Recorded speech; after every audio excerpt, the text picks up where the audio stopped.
25 জন নবীর কথা কোরআনে আল্লাহ পাক নোট করলেন। 10 আরো নবী আছে, তার মধ্যে 25 জন নবীর কথা আল্লাহ পাক কোরআনের মধ্যে কি করলেন? নোট করলেন। নোট করার মধ্যে ইব্রাহিম আলাইহিস সালাম নবী নাকি না নবীর বাইরে? হ্যাঁ, সাধারণ মানুষেরও নাম কোরআনের মধ্যে নোট করা আছে। তারা দার্শনিক ছিলেন, তাদের কথাবার্তা আল্লাহ এমন পছন্দ করেছেন যার কারণে ওদের কথা আল্লাহ কোরআনে নোট করেছেন। সেগুলোর নাম কি বলেন দেখি? সেগুলোর নাম কি হচ্ছে? পয়গম্বর না, ওদের নাম কোরআনে নোট আছে নাই? আল ইমরান আছে, সূরা আল ইমরান। এগুলা কি কোনো পয়গম্বর? কোনো পয়গম্বর না, অথচ ওদের নাম দিলেন। হ্যাঁ, কি কারণে দিলেন? কি কারণ দেওয়াটা কি কারণ ছিল? কারণ ওদের কথা আল্লাহ এমন করে পছন্দ করেছেন যার কারণে পছন্দ হওয়ার কারণে ওদের নামটা আল্লাহ কোরআনে নোট করে দিলেন। অথচ উনি কি পয়গম্বর ছিলেন? কি ইমরান পয়গম্বর ছিলেন না। কারণ লোকমান হাকিমের কথা আল্লাহ কোরআনে নোট করলেন, অথচ উনি কোনো পয়গম্বর। আল্লাহ তাআলা কত ভালোবাসেন, কারণ উনিও সহি ওদের কথাবার্তা আল্লাহ এত পরিমাণে পছন্দ করেছেন যার কারণে ওদের কথাগুলো আল্লাহ কোরআনে নোট করে দিয়েছেন। বলেন না সুবহানাল্লাহ। ইব্রাহিম নামে যে আল্লাহ পাক সূরা নাযিল করলেন, ইব্রাহিম আলাইহিস সালাম নামে যে সূরা আল্লাহ নাযিল করলেন, কি কারণে নাযিল করলেন? ইব্রাহিমের আল্লাহ পাক বরাত বর্ণনা করার জন্য সূরা ইব্রাহিম আল্লাহ নাযিল করেছেন। বলেন না সুবহানাল্লাহ। মুহাম্মদ নামে সূরা নাযিল করেছেন, কিন্তু মুহাম্মদের 4 জায়গায় আল্লাহ পাক কোরআনে নাযিল করে আল্লাহ বলেন ওমা মুহাম্মাদুন ইল্লা রাসূল কদ খালাত মিন ক্বাবলিহি রাসূল। বিশ্বনবীর আগে বহু রাসূল খালি হয়ে গেছে, কিন্তু বিশ্বনবীর পরে আর কোনো রাসূল পয়গম্বর আসবে না। ঈসা পয়গম্বর আল্লাহ আসমানে উঠাই দিয়েছেন, বলা হয়েছে বিশ্বনবীর উম্মত হিসাবে। কারণ ঈসা পয়গম্বর মা দোয়া করতেন যে আল্লাহ আপনি আমাকে বিশ্বনবীর আমার সন্তানকে বিশ্বনবীর উম্মত হিসাবে কবুল করে নেন। বলেন না সুবহানাল্লাহ। যার কারণে কবুল করেছে। মুসা আলাইহিস সালাম আবার দোয়া করছিলেন যে আল্লাহ বিশ্বনবীর উম্মতগুলো আমাকে দিয়া দেন, বিশ্বনবীর উম্মতগুলো আমাকে দেন। আল্লাহ বলেন আমার নবীর উম্মতগুলো তো দেওয়া যাবে না। 9 বারে কথা দোয়া করতেছে যে আল্লাহ তাহলে একটা কাজ করে দেবে দেখি, যেহেতু আমাকে উম্মতগুলো দেবে না তাহলে আমাকে উম্মত করার আল্লাহ কথা না ব্যাখ্যা হয়ে গেছে। 9 বারের মাঝে দোয়া কবুল করলেন না। আমাদের যে আমরা যে উম্মত বিশ্বনবীর উম্মত, বলা যায় নবীদের চাইতেও আমাদের সম্মান বেশি থাকবে কি আমাদেরকে। কেন থাকবে? তারা এটা নবীজির সে নবীজির উম্মত। কোরআনে এমন এমন ব্যাখ্যা আল্লাহ বিশ্লেষণ লিখছেন যে কিছু কিছু সাহাবী নবীজির কাতারে দেওয়া হবে। বলেন না সুবহানাল্লাহ। কিছু কিছু সাহাবী হযরত ওমর রাদিয়াল্লাহু আনহু নবীর কাতারে তার আগে বড়দের কাতারে তারা ও যেটা কি নবীজি ছিলেন না, কথা না নবী ছিলেন না, যে এটা সাহাবী, সাধারণ সাহাবী ছিলেন, নবীজির সাহাবী। ওদের নবীজির কাতারে দাঁড়াইছে, কারণ এর সম্বন্ধে আল্লাহ কোরআনে আয়াত নাযিল করেছিলেন। এজন্য ওমরকে আল্লাহ পয়গম্বরদের কাতারে দাঁড় করাবেন। বলেন না সুবহানাল্লাহ। আর নবীজি বিশ্বনবীজি বলেছেন যে আমার উম্মত জান্নাতে না ঢোকা পর্যন্ত কোনো পয়গম্বরও জান্নাতে ঢুকবে না। কত কত পাওয়ারফুল আমরা উম্মত। সেই পাওয়ারফুল উম্মত হওয়া সত্ত্বেও আমরা কি করি? আমরা নিজেকে নিজের দামি মনে করি না, আমরা অদামি মনে করি। আমরা মনে করি সাধারণ আমরা মানুষ, সাধারণ মানুষ ঠিক আছে, কিন্তু আল্লাহর কাছে আমরা অনেক নৈকট্য লাভ করব। বলেন না সুবহানাল্লাহ। আল্লাহুম্মা সাল্লি সালাতান কামিলান ওয়া সাল্লি সালামান আলা মুহাম্মদ। তো সকলে আওয়াজ করে বলি সাল্লাল্লাহু আলাইহি ওয়াসাল্লাম। আমি আপনাদের সামনে যে আয়াতে কারিমা তেলাওয়াত করেছি সূরা ইব্রাহিমের 42 নম্বর আয়াত। সূরা ইব্রাহিমের কয় নম্বর আয়াত? 42 নম্বর আয়াত। আজকে যেমন আলোচ্য বিষয় হলো জালিমদেরকে আল্লাহ ছাড়বেন না। একজন মুফাসসির উপমাদের গায়ে বলতেছেন উনি যে একটা গ্লাসের মধ্যে কি রাখা হয় বলেন দেখি? পানি রাখা হয়। সেই গ্লাসের মধ্যে পানি না রাখা যদি তরকারি রাখেন তাহলে গ্লাসটা কি করা হলো? মুফাসসির ব্যাখ্যা লিখছে যেটা জুলুম করা হয়। সাধারণ মানুষ উপমা দিচ্ছেন উনি। তাহলে জুলুমটা কি জিনিস? জুলুমটা কিন্তু মারাত্মক জিনিস। জুলুমটা এমন একটা জিনিস আল্লাহ পাক বলেন যে আমার হাত দিয়ে আর কোনো নাশকতি করা এটাও আমার প্রতি একটা জুলুম করা। কিয়ামতের দিন কোনো জুলুমকে আল্লাহ পাক ছাড় দিবেন না। দুনিয়ার মধ্যেও আল্লাহ পাক বলতেছেন যে আমি দুনিয়ার মধ্যে কোনো জালিমকে ছাড় দিব না। যত সময় আমি যারা জুলুম করে তাদের উপর আমি যত সময় আমি বিচার ফয়সালা করে দিয়া তাদেরকে আমি শাস্তি দিব। বলেন না নাউযুবিল্লাহ। জুলুম একটা কেমন জিনিস? জুলুম একটা মারাত্মক ভয়ানক জিনিস। আপনি যদি কারো প্রতি জুলুম করেন, যতক্ষণ পর্যন্ত ওর প্রতি আপনি জুলুম করেন ততক্ষণ পর্যন্ত ফেরেশতারা আপনার প্রতি বদদুয়া করে না নাউযুবিল্লাহ। কারণ জুলুমটা বলা যায় জুলুম কিয়ামতের দিন জুলুম এমন ভয়াবহ অন্ধকার ধারণ করবে মানুষের প্রতি যে গোটা কিয়ামতের ময়দানের জন্য অন্ধকার হয়ে যাবে। অন্ধকারের ভিতরে যদি আপনি ঢোকেন খুঁজে পাবেন না, কি লাগে যদি আপনাকে আন্দারের মধ্যে হাসতে হাসতে যদি খালি আমরা যদি খালি পাখি মাথা ভরে বা যদি কোনো খেলা যদি অসুস্থ যদি ভোগ করেন, অন্ধকারের মধ্যে যারা থাকে তারা বলে যে অন্ধকার কি জিনিস। ওদের কিয়ামতের দিন বলা হয় যে যারা জুলুমবাজ, যারা মানুষের প্রতি জুলুম করে, কিয়ামতের দিন তাদেরকে কিয়ামতটা অন্ধকার উদ্ধারণ করবে, এমন উদ্ধারণ করবে সে কোন দিন আর খুঁজে পাবে না, সে হায় হাফ করে বেড়াবে। বিশ্বনবীজির সাথে একজন জুলুমবাজ জুলুম করেছিলেন।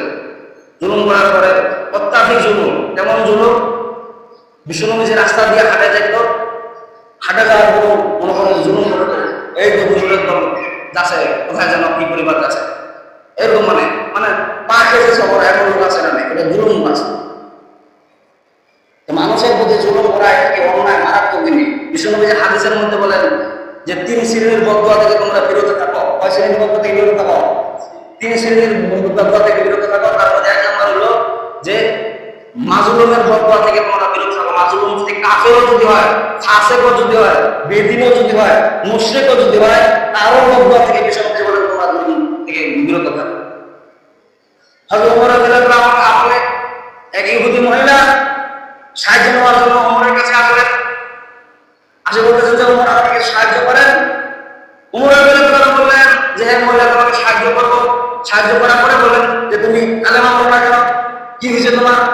এইভাবে ধমক দিয়ে যখন কথা বললেন, কিছু দূর মহিলা অবসর হলেন।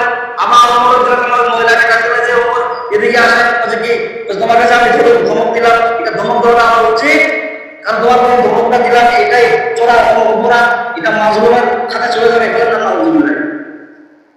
জুলুম তাহলে কেমন জিনিস ওমর রাদিয়াল্লাহু আনহু বুঝলেন যে কালেমা পড়ে ধমকটা দিছে, নাকি বাইরে কোনো নিজে ব্যক্তিগত ব্যাপারে ধমক দিছে, কোনো ব্যক্তিগত ধমকটা নেই। বলা হয়েছে যে উনি কালেমা ধমকটা দিচ্ছেন, তারপর ওমর বললেন যে ওই ধমকটা বেশি চড়ার কথাটা ওটা আমার জুলুম হয়ে গেছে, ওটা বলাটা আমার উচিত। তাহলে আমরা কোন পর্যায়ে আছি? পাওনা করে পাওনাকে তো তার প্রতি জুলুম করা, পাওনা করে পাওনাকে না দেওয়া, ওর প্রতি আরো জুলুম করা। আপনি মনে করেন না যে ওই জুলুম করে দিলে, জুলুম যে করলেন আল্লাহ ছাড় দিবে, আল্লাহকে ছাড় দিবে? সূরা ইব্রাহিমের 42 নম্বর আয়াতে কি বলেছে আল্লাহ পাক? সূরা আল্লাহ পাক বলেছেন কি হবে ওই জুলুমদের। আল্লাহ পাক বিশ্বনবীকে কি বলতেছেন? ওয়ালা তাহসাবান্নাল্লাহা গাফিলান আম্মা ইয়ামালু যালিমুন। আল্লাহ পাক বলেন নবীজিকে, হে রাসূল, ওয়ালা তাহসাবান্নাল্লাহ, আপনি কি ধারণা করতেছেন, আপনি কি মনে করতেছেন গাফিলান আম্মা ইয়ামালু যালিমুন, যে জালিমদের ব্যাপারে আল্লাহ পাক গাফিল? আপনি কি মনে করতেছেন যে জালিমদেরকে আল্লাহ পাক ধরবেন না? আপনার প্রতি যে জুলুম করতেছে, আপনার বাবা বাবা বাবা মিটে না তার পর্যন্ত যে জুলুম করা হচ্ছে, আপনি মনে করছেন ছাড়ে দিবেন? 1 টাকার পরিবর্তে 10 টাকাতে আমি আল্লাহ কেমন করে পার করে নিব, এটা আমার আল্লাহর কাছে আয়াতের জানা আছে, ঠিক না বলেন? কারণ আল্লাহ তাআলা বলেছেন ওয়া তাআল্লাহু আল্লাহু খায়রুল মাকিরিন। হে বান্দা, তুমি কি মক্রবাদী চাকাবাজি করো, তোমার লক্ষ্য চালাবাজিটা আমি আল্লাহ বুঝাই দিছি। আমি আল্লাহ তোমার মেধা শিখা দিতাম, তুমি চালাকি করো, মানুষের বাবা ঠিক মতো মিটে দাও না, অন্যায় ভাবে মানুষের সাথে খারাপ আচরণ করো, জুলুম করো, তুমি মনে করছো আমি আল্লাহ ছাড়া দিছি না? আল্লাহ বলে তাহসাবান্নাল্লাহ, এরা যেন আমি খালনা করেন না গাফিলান আম্মা ইয়ামালু যালিমুন, যে জালিমদের ব্যাপারে জালিমরা যে সমস্ত আমল করে এই ব্যাপারে আমি আল্লাহ গাফিল, যে আমি বিচার করবো না। এরা যেন আপনি মনে করেন না, ওয়ালা তাহসাবান্নাল্লাহ। এখানে আল্লাহ মুজারের সিগা ব্যবহার করলেন, লিহি মুজারের সিগা ব্যবহার করতেছেন। আল্লাহ বলেছেন গাফিলান আম্মা ইয়ামালু যালিমুন, যে তারা যে মানুষের প্রতি যে জুলুম করে, অন্যায় করে, আমাদের ঠিক মতো আমরা বুঝে দেয় না, মানুষের প্রতি অন্যায় যে করে আর মনে করে না যে আমি আল্লাহ পাক ছাড়া দিয়ে চুপ করে বসে আছি। সমুদ্রের মধ্যে মনে করেন যে মানুষ হাবুডুবু খাচ্ছে, আমি আল্লাহ বসে থাকি কেবলমাত্র পরিশুদ্ধ করার জন্য, গুনার কাছ থেকে ফারেক করার জন্য, শিক্ষা দেওয়ার জন্য আমি ওখানে হাবুডুবু খাওয়াই, আবার আমি আবার উপরে তুলি, করেন না সুবহানাল্লাহ। আর হায়াত যতক্ষণ থাকে ততক্ষণ পর্যন্ত ওখানে রাখি, পরে আবার উপরে তুলি, ঠিক না বলেন? যে জুলুম বা যেটা এমন একটা জিনিস, খুব খারাপ জিনিস, মানুষের টাকা আত্মসাৎ করে খাবে, জুলুম। একজন সম্মানী ব্যক্তি ওকে সম্মান দিবেন না, ওর প্রতি আরেক জুলুম করা, জুলুম একটা খারাপ জিনিস। আর মাজলুম, যার প্রতি জুলুম করা হয় তাকে কি বলা হয়? থেকে যার প্রতি জুলুম করা হয় তাকে কি বলা হয়? আপনারা আপনার ভাষা বুঝেন না, তাকে মাজলুম বলা হয়। যার প্রতি জুলুম করা হয় তাকে মাজলুম বলা হয়। আর বেশি বেশি বলেছেন মাজলুমের মধ্যে কোনো পর্দা থাকে না, মাজলুম যেটা দেওয়া করে ডাইরেক্ট অ্যাকশন। মাজলুমের মধ্যে যত অন্যায় করবেন, অত্যাচার করবেন, ঠিকমতো আপনি ফলাফল পাওয়া যাবে। সেই ব্যাপারে আল্লাহ কোরআনে আয়াত নাযিল করেছেন। সূরা ইব্রাহিমের আপনি 42 নম্বর আয়াত করে দেখেন না, কোরআন শরীফের মধ্যে সূরা ইব্রাহিমের 42 নম্বর আয়াত। আল্লাহ পাক করে আরো বলতেছেন, কি বলতেছেন? ইন্নামা ইউআখিরুহুম লিয়াউমিন তাশখাতু ফীহিল আবসার। আল্লাহ পাক বলে, হে রাসূল, আপনি জালিমদের ব্যাপারে গান থাকেন না যে আমি আল্লাহ জালিমদেরকে ছাড়িয়ে দিয়েছি এমনি এমনি খালি কিছু বলুন কি করে। ইন্নামা ইউআখিরুহুম, নিশ্চয় ইউআখিরুহুম, তাদের মুআখির করে কিছু সময় দিই, লিয়াউমিন, নির্দিষ্ট একটা সময় পর্যন্ত, তাশখাতু ফীহিল আবসার, হঠাৎ করে যখন আমার গোচর ধারাস করবে, যখন তাকে ধরবে, তখন তাদের চোখগুলো বৃদ্ধির মনে আসবে, হাই মনে বিষয় এরকম কেন আমার পরিবারের মধ্যে এরকম হয়ে গেল কেন, কিন্তু যে জুলুম যে করছে ওই জুলুমের বিচার একশন শুরু। নাকি আমি বানানো কোনো কথা বলতেছি? কোরআন সেটা আপনি খুলে দেখেন না, ইব্রাহিমের 42 নম্বর আয়াত। সূরা ইব্রাহিম তো যারা কোরআন পড়েন, কোরআন পড়েন না, কোরআনের সাথে সম্পর্ক ভালো রাখেন। হযরত হুযায়ফা রাদিয়াল্লাহু তাআলার কাছে আল্লাহ রাসূল মুনাফিকের লিস্ট ধরা গেছিলেন। সেই হুযায়ফার কাছে হযরত ওমর রাদিয়াল্লাহু তাআলা বলতেছেন যে, ভাই হুযায়ফা, দেখো তো মুনাফিকের লিস্টের মধ্যে আমার নাম আছে নাকি? আল্লাহু আকবার। জান্নাতের সার্টিফিকেট পাওয়া সাহাবী আশরাফে মুবাশশারা যাকে বলা হয়, 10 জন সাহাবীকে আল্লাহ জান্নাতের দুনিয়াতে সার্টিফিকেট দিয়েছেন না সুবহানাল্লাহ। তার মধ্যে ওমর রাদিয়াল্লাহু তাআলা তিনি বলতেছেন হুযায়ফাকে, ভাই হুযায়ফা, তোমার কাছে তো কিছু মুনাফিকের সার্টিফিকেট দিছে, মুনাফিকের লিখিত দিছে, দেখো তো আমার নামটা আছে নাকি? হুযায়ফা রাদিয়াল্লাহু তাআলা বলতেছেন যে, ভাই ওমর, আপনি জান্নাতের সার্টিফিকেট একজন সাহাবী, 10 জন সাহাবীকে আল্লাহ দুনিয়াতে জান্নাতের সার্টিফিকেট দিয়েছে, আপনিও তার মধ্যে একজন। ওমর রাদিয়াল্লাহু তাআলা বলতেছেন যে আল্লাহ জান্নাতের সার্টিফিকেট দিতে পারে, সে আল্লাহ কারামত নিতে পারে।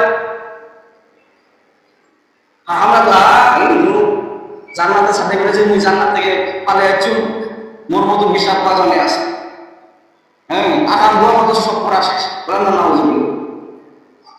যখন ওমর রাদিয়াল্লাহু চাপ দিয়া বলেন হুযায়ফাকে যে বলতে হবে, হযরত হুযায়ফা রাদিয়াল্লাহু তাআলা বলেন যে আমি নাম উল্লেখ করতে পারবো না, তুমি একটা নিদর্শন দিতে পারবো কথা কি? যে অধিকাংশ যারা ফজরের নামাজ আদায় করে তাদের নাম তালিকা মুনাফিকের খাতায়। যারা অধিকাংশ ফজরের নামাজ কাজা করে তাদের তালিকাটা থেকে মুনাফিকের খাতায় আছে, লিস্টে দেখেন আপনি। তাদেরকে নামাজ, ফজরের নামাজ ঠিকমতো পড়তে আসতে পারে না, এক ঘন্টা তার ঘন্টা উঁচু পায়া বিছনা ঘন্টা, মানে আমার ভাইরাস ধরে গেছে না, নামাজ পড়তে পারে। অধিকাংশ যারা ফজরের নামাজ কাজা করে নামাজই হবে না, কাজা নামাজ হয় না, এক ওয়াক্ত নামাজ কাজা করে 2 রাকাত। আমার মুখের কথা নাকি?